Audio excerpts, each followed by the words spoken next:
Kaya na pala sa ganitong halaga ang 2-story house, 100 square meters, 4 bedrooms and 3 toilet and bath. Full finish po ito, napakaganda ng interior design guys. Nakikita natin, sa labas pa lang ay nakikita mo yung quality at kagandahan ng finishing sa exterior.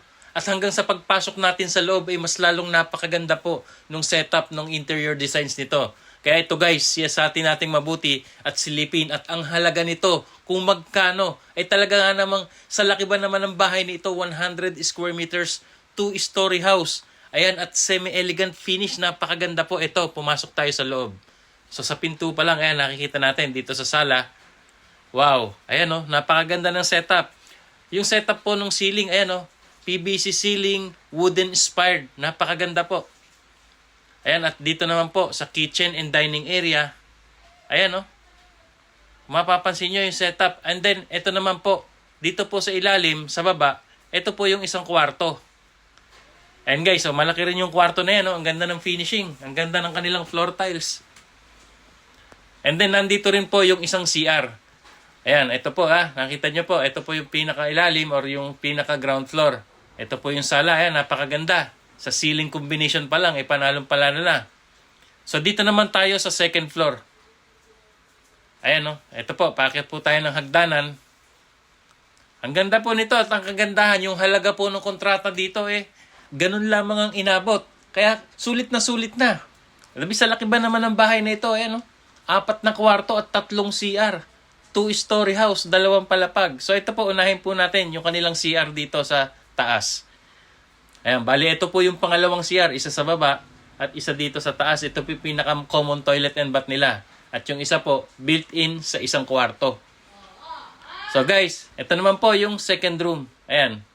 Napakaganda. May connection din po siya dito sa kanilang balcony. Ayan, Ang ganda. Tapos ito po, yung pinakahagdanan. Kitang-kita naman yung setup. And then, ito naman po, yung pangatlong kwarto. Ayan, Diba? Ang ganda. Panalong-panalo dito.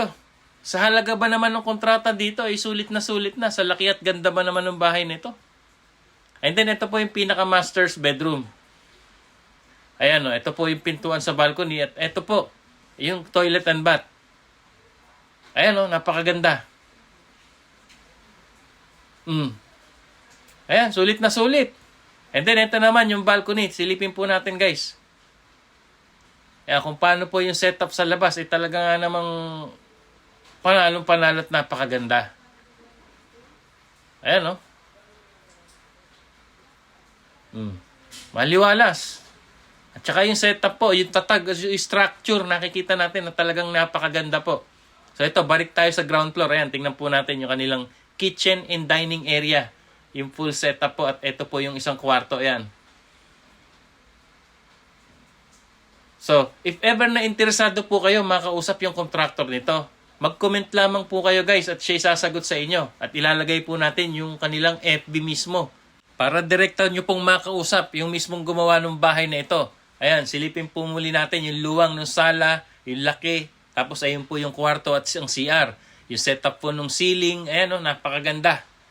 Ayan guys. So if ever na interesado po kayong makausap ang contractor na gumawa nito, at ito po ang GTN Construction headed by Architect Alan Ragindin. Ito po ang kanyang FB guys. Ito po, direkta po kayo mag-message sa kanya or mag-comment po kayo at mag-inquire, siya po ay sasagot sa inyo. At ang halaga nga po ng kontrata niya dito, sa ganitong kalaking bahay na nakikita natin na yan, structure pa lang talagang matatag na. At yung finishing ay napakaganda. Lahat-lahat daw po ito, sa nakitang video na ito nito, mula labas hanggang loob at yung ganyang kalaking bahay na 100 square meters, 4 bedrooms and 3 toilet and bath, ito raw po ay nagkakahalaga, full contract, full finish, ng 3.3 million pesos.